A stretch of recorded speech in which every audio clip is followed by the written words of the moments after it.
ఆయన నాటి నుండి నేటి వరకు కూడా ఎంతో మంది ప్రాణత్యాగాలు చేశారు. ఎంతో మంది ప్రాణత్యాగాలు చేశారు. ఇవాళ సువార్త ఊరికి నీ దగ్గరికి నా దగ్గరికి రాలా ఏమండి.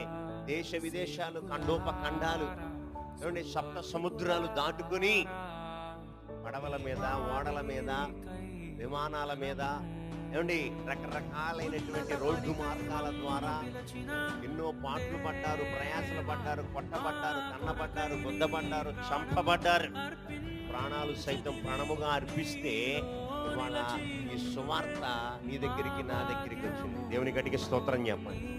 వాళ్ళు అనుకుంటున్నావేమో ఏదో టేక్ ఇట్ ఈజీగా తీసుకుంటున్నావేమో, సేవకుల్ని కానీ, సేవకులు చెప్పే మాటలను కానీ, దైవ వాక్యాన్ని తేలిగ్గా చులకనగా తీసుకుంటున్నావేమో.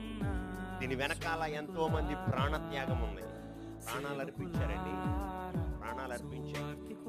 ప్రభు అందుకనే ఆయన